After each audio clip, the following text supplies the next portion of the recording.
Hello students, happy morning. Here in this session, let we see some important expressions in Unit 1 electrostatics. Using this expression, we can easily solve the multiple choice questions. Let we see one by one. Our first expression is for quantization of the charge. Quantization of charge. We know the charge on a given system is equal to integral multiple of fundamental unit charge. Okay, then we can write Q is equal to N into E. Using this expression, we can find the amount of the charge present in a system, and also we can find the number of charges, that means electrons or proton present in a system. Okay, then the second one, force between the two charges. Okay, force between the two charges Q1 and Q2, that is F is proportional to Q1 Q2 by R square. This force is also represented as Coulomb force. Okay, then the proportionality constant is K, then Q1 Q2 by R square. Here K is equal to 1 by 4 pi epsilon naught. Okay, here epsilon naught is a permittivity of free space. Okay, if suppose I consider a system Q1 Q2 are get separated by distance R, the force acting on the charge Q2 can be written as F21 vector, because the force act on the charge Q2 due to Q1. Then F21 vector is equal to K Q1 Q2 by R square. It is the distance between the two charges.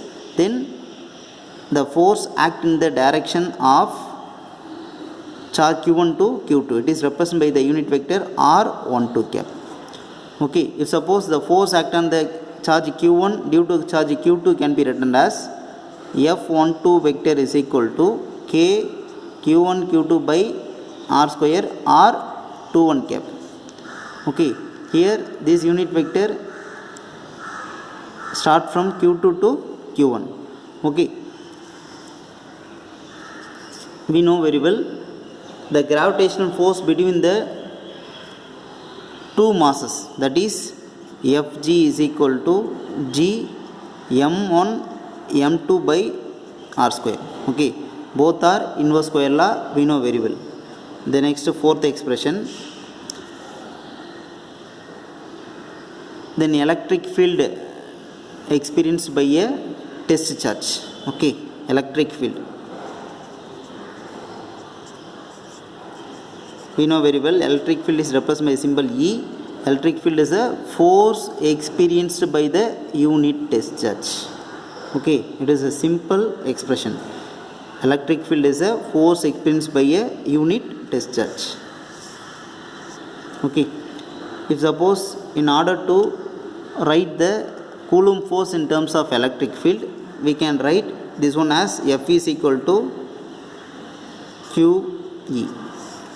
It is a Coulomb force in terms of electric field. Coulomb force in terms of electric field. Okay, then electric field due to a point charge. Fifth expression, electric field due to a point charge. That is easy one. We know E is equal to F by Q. F is a force between the two charges. Then F can be written as K Q by R square. Okay, here one more Q is there. It's going to cancel. These are the test charges. So we get electric field E is equal to k q by r square. It is a electric field due to a point charge. Then total electric field at a point due to a n charges or a system of charges. Okay, total electric field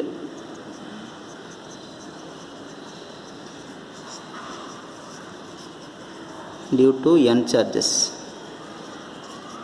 Then we can write E resultant or E net, that is equal to E1 vector plus E2 vector plus E3 vector plus up to plus En vector. Okay. The next, if suppose I place a point charge in an electric field, it experiences a force. Okay, that is, we know very well, that is a Coulomb force. That Coulomb force can be written as F is equal to Q into E. Okay, here this charge having the mass m, so it having the force F is equal to ma. These two forces are same, so equating this ma is equal to Q into E, we get A is equal to Q E by m. This is the acceleration experienced by the charged particle when it is placed in a electric field E. Okay, then let me see the expression for surface charge density. Surface charge density, that is represented by the symbol sigma. Sigma is equal to Q by A. We can use capital Q also. Okay, then volume charge density.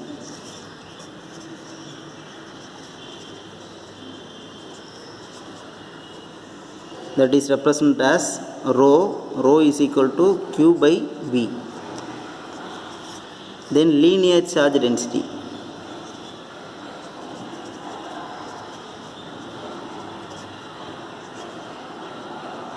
That is represented as lambda, that is equal to Q by L. Okay, then next let me see the electric field due to the line of charge Q. It is the important expressions. Electric field due to the line of total charge Q. That is easy one. E vector is equal to 1 by 4 pi epsilon naught integral of lambda dl by r square r cap. This is the expression coming from this equation. Okay, then volume charge density. Electric field due to, this is a line of total charge. Okay, then let me see the electric field due to volume of total charge.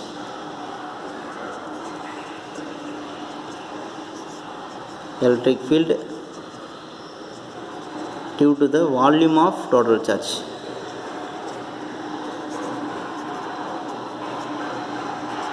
That is E vector is equal to 1 by 4 pi epsilon naught integral of rho dv by r square r cap. Okay, this is the expression coming from this equation.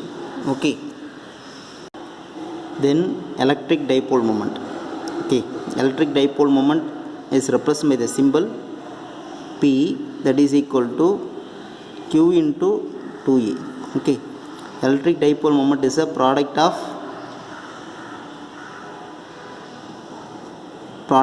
magnitude of the charge and distance between the two charges. Okay, electric dipole moment.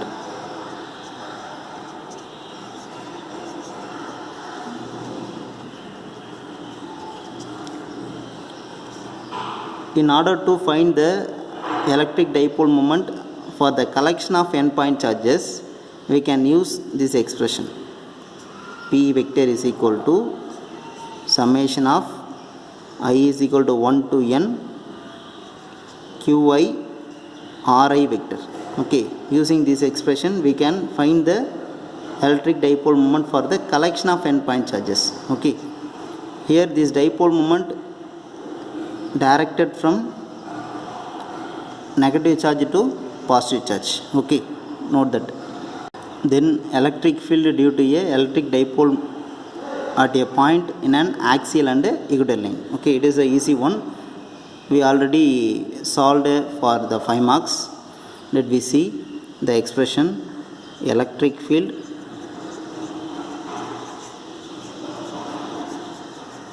due to electric dipole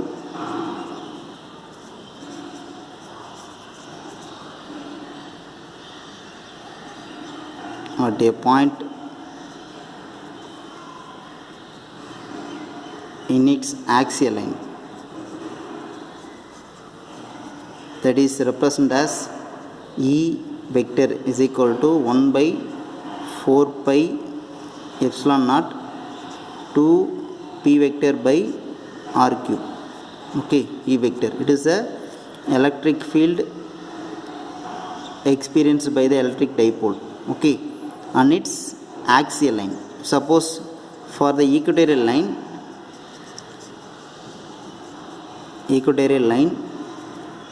is axial, then E equatorial line, that is equal to 1 by 4 pi epsilon naught p vector by r cube.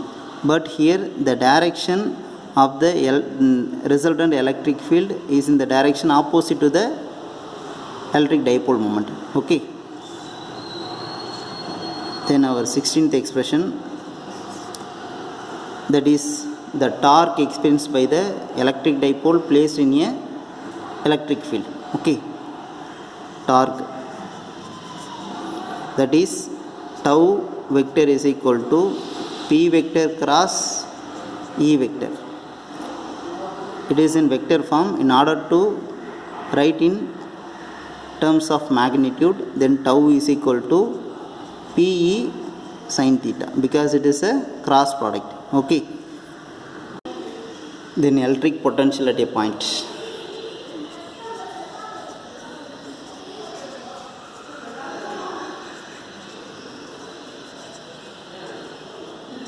Okay, electric potential, that is represented as V at a point.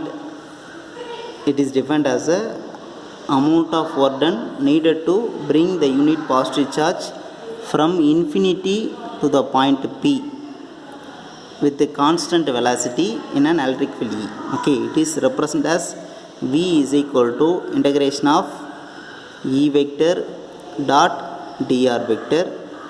We are moving the charge from infinity to the point P. Okay, in the electric field E, we are moving against the electric field, so here we put minus sign.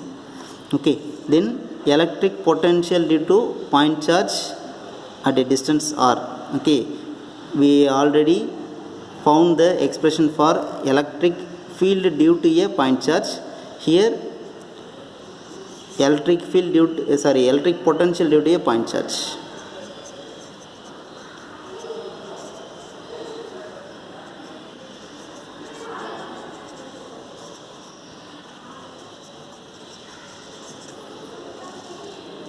V is equal to 1 by 4 pi epsilon naught q by r. It is the expression that denote the potential due to a point charge at a distance r from the point P. Okay, then work done to move the charge, W is equal to Q into V. You already studied in your 10th standard. Okay, if suppose in order to move the charge from the point A to the point B, here the point A having the potential VA and the point B having the potential VB. In order to move the charge Q from point A to point B, we need to give some work done. That work done can be written as W is equal to Q, then VB minus VA. Using this expression, we can find the work done needed to locate the charge from one point to another point having the potentials. Okay, then work done to move the charge in an electric field at a small distance can be written as dW is equal to minus E dx. It is a work done to move a positive charge by a small distance dx in the electric field E. Okay, here electric field is a negative gradient of electric potential. Electric field is a negative gradient of electric potential. Okay, then the next expression, the potential energy needed to locate the charges in some configuration. Okay, potential energy.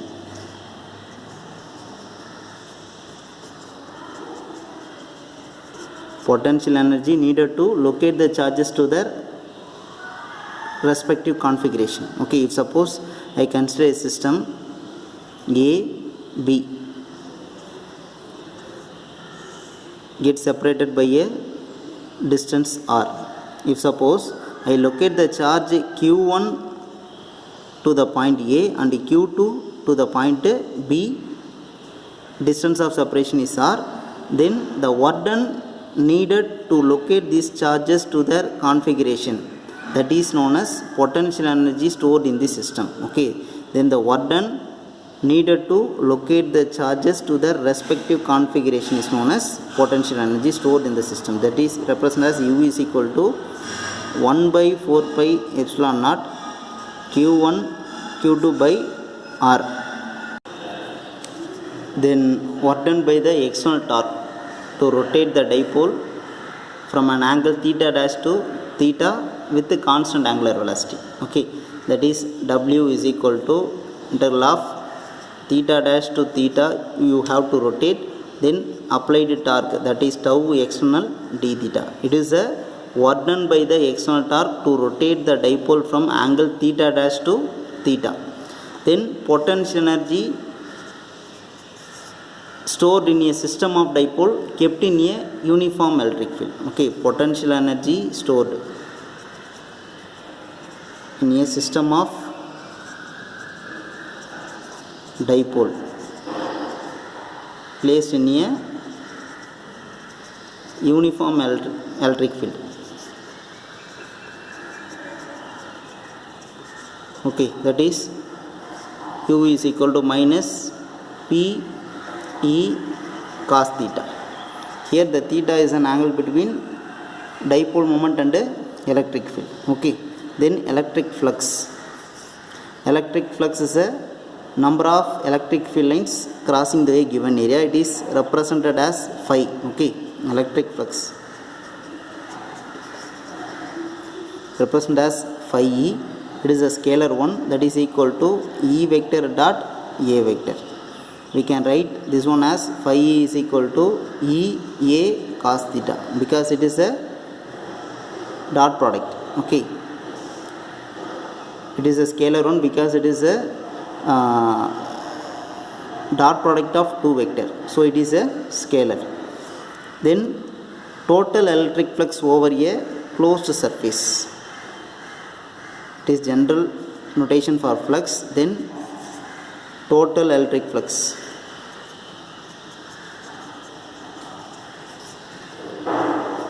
for a closed surface, that is represented as phi E, that is represented as phi E closed interval E vector dot dA vector. This is also a dot product of two vector, so it can be written as closed interval of E dA cos theta. Here also theta is an angle between E vector and dA vector. Okay, then Gauss law.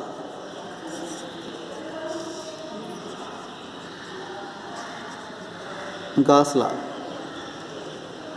Gauss law states the flux phi E is equal to closed interval of E vector dot dA vector, that is equal to Q enclosed by epsilon naught. Okay, Gauss law shows phi E is directly proportional to Q. If charge increases, then the flux also increases. Flux means number of electric field lines crossing through a given area. Okay. Then expression for electric field due to infinitely long charged wire. Electric field due to infinite long charged wire.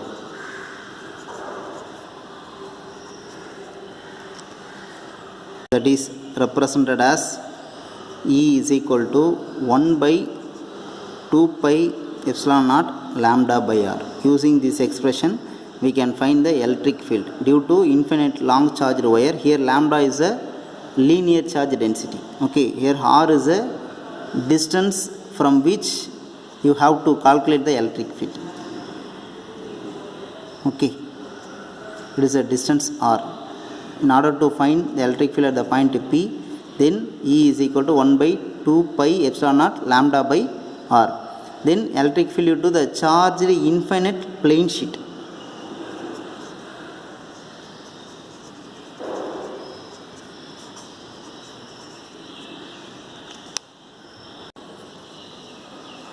It is a expression for electric field due to infinite charged plane sheet. Okay, that is E is equal to sigma by 2 epsilon naught. Here sigma is a surface charge density. Okay, the next expression, that is the expression for electric field due to uniformly charged spherical shell. Okay, before going to that, okay, one more thing, electric field due to two parallel charged infinite sheet. Okay, electric field due to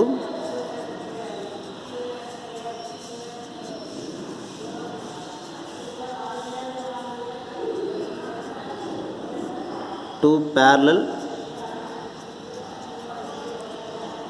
charged infinite sheet.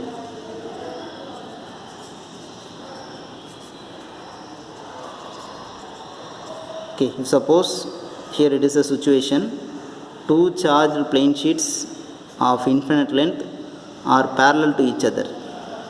Okay, for this case, the electric field inside or in between the two parallel plane sheet will be E is equal to sigma by epsilon naught. Outside the sheet, the electric field will be 0. Okay, there is a one more questions. Okay, then 32, electric field due to uniformly charged spherical shell. If suppose electric field due to uniformly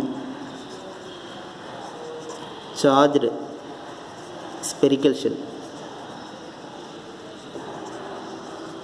of charge Q. Okay, if suppose I consider a spherical shell of radius r, here the charge Q is located on its surface. If suppose in order to find the electric field at the point outside the shell of radius r, for this point the electric field, this is outside. For this case, electric field E is equal to 1 by 4 pi epsilon naught, then the charge is Q, the charge on the surface is Q by distance is r square. Okay, then on the surface,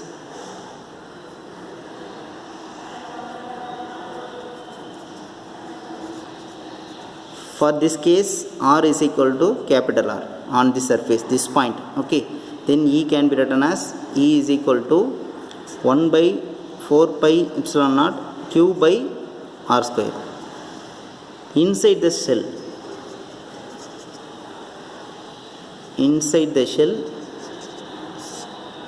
electric field will be 0 because there is no charges inside the shell. All the charges are present only on the surface of the spherical shell. Okay, Then polarization. Polarization is a total dipole moment per unit volume. It is represented by the symbol P vector, that is equal to chi E vector or E external vector. The next capacitance. We know capacitance is a ratio of charge given to the capacitor to the potential developed between the conductors. Capacitance represented as C. C is equal to Q by V. Okay. Here V is a potential between these two capacitor plates. Okay. Q is a charge on either capacitor plate. Charge on this capacitor plate or this plate. C is equal to Q by V. Okay. We know very well the electric field in between the two capacitor plate, that is E is equal to, I think, sigma by epsilon naught. Okay, it is a expression for electric field due to two parallel plate capacitor. Okay, we know sigma is equal to, sigma is a surface charge density, sigma is equal to Q by A. Here I use capital Q. Okay, sigma is equal to Q by A.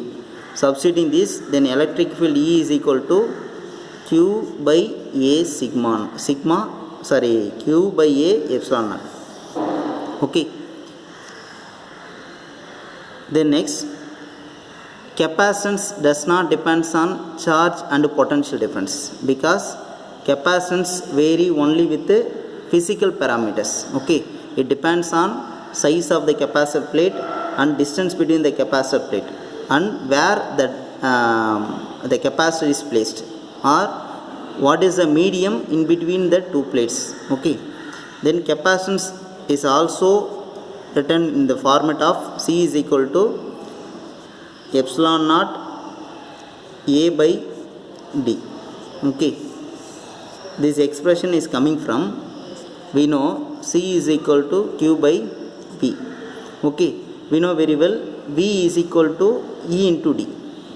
V is equal to E into D. Okay, then C is equal to Q, replacing V as E into D. Then Q, we know electric field in between the two capacitor plate is E is equal to Q by A epsilon naught. Q by A epsilon naught into D. Okay, Q going to cancel, then C is equal to epsilon naught A by D. That's why I am telling capacitance is a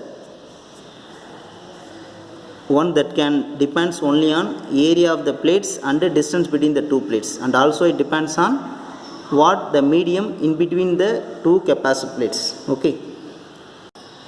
Then energy stored in a capacitor.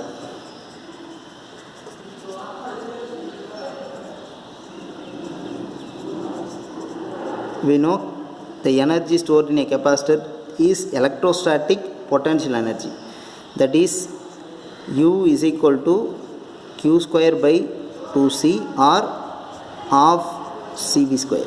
Okay, then in order to find the energy stored per unit volume, that means energy density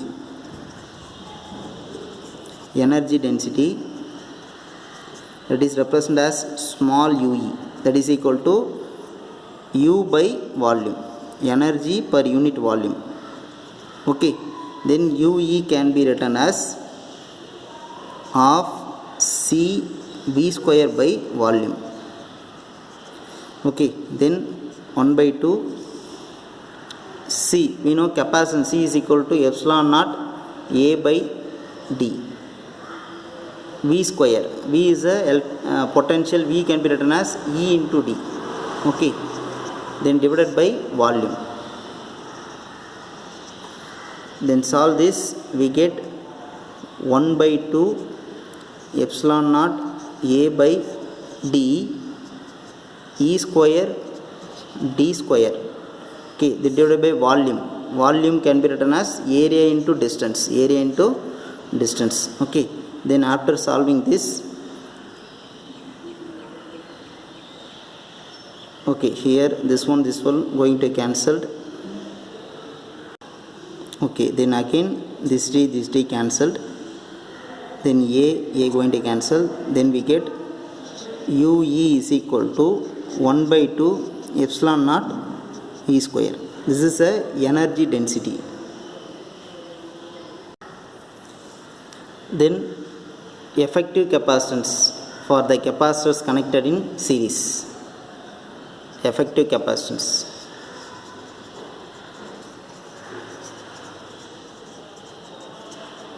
If suppose they are connected, if capacitors are connected in series, then effective capacitance is 1 by Cs is equal to 1 by C1 plus 1 by C2 plus 1 by C3. Okay, always the effective capacitance is less than the individual capacitance. Okay, for parallel connection, Cp is equal to C1 plus C2 plus C3. For this case, the effective capacitance is always greater than C1 or C2 or C3. Okay, if suppose n capacitors are in series, then we get the Cs value as 1 by Cs is equal to n by C. Then we get finally Cs is equal to C by n. If suppose n capacitor are in parallel, then Cp is equal to Nc. Okay. The next 37th expression, the charge density of a sphere of charge q. Okay, charge density of a sphere of charge q, that is sigma is equal to q by 4 pi r square. Because it is a sphere, we know sigma is equal to q by a. Here the area of the sphere is 4 pi r square. Okay. Okay students, using this expression in tomorrow's class, let me solve the multiple choice questions in unit 1. Go through these expressions and let me see by tomorrow. Thank you.